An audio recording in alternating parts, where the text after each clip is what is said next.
चांदवडच्या अवैध मका बारदान प्रकरणी ग्रीन रेव्होल्यूशन फार्मर प्रोड्युसर कंपनीचे लायसन्स रद्द.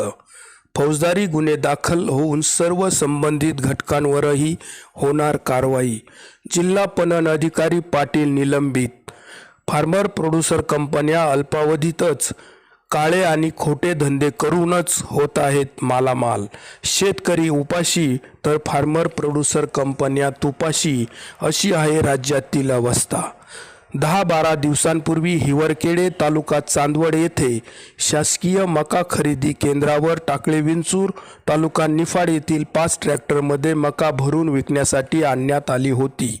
या ट्रॅक्टरमध्ये मक्याच्या खाली शासकीय बारदानचे गठ्ठे आढळून आल्याने मका खरेदी केंद्राबाबत सर्वत्र खळबळ उडाली होती.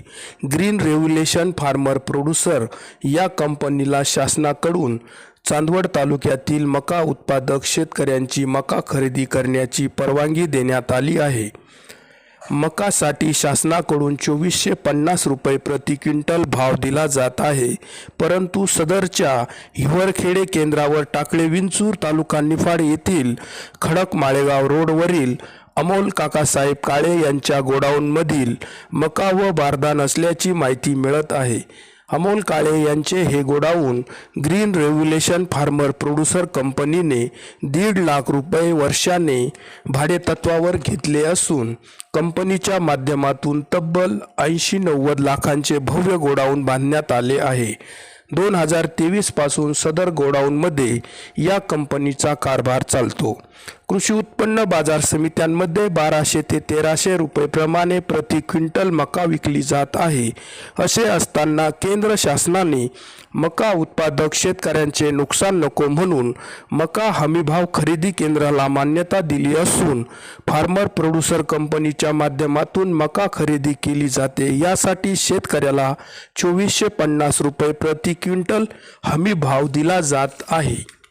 टाकळी विंचूरच्या ग्रीन रेव्होल्यूशन या फार्मर प्रोड्युसर कंपनीच्या गोडाऊनमध्ये मोठ्या प्रमाणात मकाचा स्टॉक केलेला असून हा मक्याचा स्टॉक कंपनीने कोणाकडून खरेदी करून घेतला आहे. सदरचा मका शेतकऱ्यांकडून खरेदी केला असेल तर तो कोणत्या तालुक्यातील, निफाड की चांदवड? जर चांदवडच्या शेतकऱ्यांचा मका असेल तर तो त्यांच्या हिवरखेडे या केंद्रावर का नाही? टाकळी विंचूर येथे हा स्टॉक का आहे की कृषी उत्पन्न बाजार समित्यांमध्ये काही व्यापाऱ्यांकडूनच फार्मर प्रोड्युसर कंपनीने कमी भावाने मका खरेदी करून स्टॉक केला आहे व तो टप्प्याटप्प्याने हिवरखेडे येथे चांदवड तालुक्यातील शेतकऱ्यांच्या नावाने विकून कंपनीच्या माध्यमातून नफेखोरी करण्याचा गोरखधंदा सुरू केला आहे का, असाही प्रश्न उपस्थित होतो. निफाड तालुक्यातील मका चांदवडच्या खरेदी केंद्रावर बोगस पद्धतीने आणून फार्मर प्रोड्युसर कंपनी शेतकऱ्यांचे नुकसान करत आहे. याबाबत चांदवडचे आमदार राहुल आहेर यांनी विधानसभेत प्रश्न उपस्थित करून या प्रकाराबाबत फौजदारी गुन्हे दाखल करून सर्व संबंधितांवर कारवाई करण्याची मागणी केली आहे.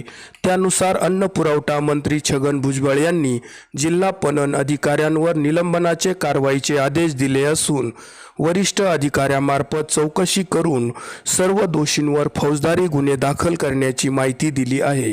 त्यामुळेच लवकरच या मका खरेदी केंद्राचा बोगस कारभार समोर येणार आहे. सदरच्या फार्मर प्रोड्युसर कंपनीचे लायसन्स देखील रद्द करण्यात आले आहे. फार्मर प्रोड्युसर कंपन्या अल्पावधीतच करोडोंच्या धनी कशा? भारतीय जनता पार्टीच्या सरकारच्या कार्यकाळात उदयाला आलेल्या फार्मर प्रोड्युसर कंपन्या अल्पावधीतच करोडोंच्या धनी कशा झाल्या आहेत, असा प्रश्न उपस्थित होतो. फार्मर प्रोड्युसर कंपनीच्या नावाखाली सदर संस्था चालवणाऱ्यांना एवढा पैसा कसा मिळतो की हे संचालक अल्पावधीत करोडोंचे मोठमोठे गोडाऊन, बंगले, 50-60 लाखांच्या गाड्यांमधून फिरतात? फार्मर प्रोड्युसर कंपन्यांचे राज्यभर मोठे पीक जन्माला आले आहेत. फार्मर प्रोड्युसर कंपनीचे संचालक हे सत्ताधारी राजकीय पक्षांशी संबंधितच आहेत. त्यामुळे सरकारकडून मोठमोठे पॅकेज या कंपन्यांना मिळतात आणि मग काय, पॅकेज बरोबर घोटाळे करून कंपन्यांचे संचालकही अल्पावधीतच मालामाल झाले आहेत. नाफेडच्या कांदा घोटाळ्यातही अनेक फार्मर प्रोड्युसर कंपन्या गुंतल्या आहेत, पण कारवाई होत नाही. सगळ्यांनाच कमिशन मिळत असल्याने सगळ्या सहभागी घटकाचे फक्त एकच धोरण, करोडो रुपये कमवायचे आणि मालामाल व्हायचे. शासनाकडून फार्मर प्रोड्युसर कंपन्यांना कांदा खरेदी, मका खरेदी, सोयाबीन खरेदी, कापूस खरेदी, तूर खरेदी आदी पिकांच्या खरेदीसाठी लायसन्स देण्यात येते. त्यांच्या माध्यमातून शेतकऱ्यांकडून खरेदी केली जाते, परंतु शेतकऱ्यांच्या नावाखाली या फार्मर प्रोड्युसर कंपन्यांचे संचालकच अल्पावधीत मालामाल होत असून करोडो रुपयांच्या मालमत्ता जमवत आहे.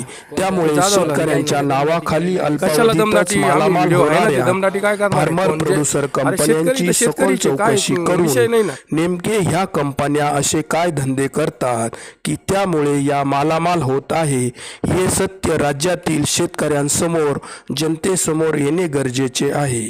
जवळपास सगळ्याच फार्मर प्रोड्युसर कंपन्यांचे संचालक सत्ताधारी भारतीय जनता पक्षाशी संबंधितच आहे, तर काही पदाधिकारी देखील आहेत. त्यामुळेच राजकीय पदाधिकारी, अधिकारी, फार्मर प्रोड्युसर कंपन्यांचे संचालक सगळेच शेतकऱ्यांच्या नावावर मिळून वाटून खात असल्याने अल्पावधीत मालामाल होत आहे. त्यामुळे प्रोड्युसर कंपन्या तुपाशी आणि शेतकरी उपाशी अशी राज्यातील अवस्था झाली आहे.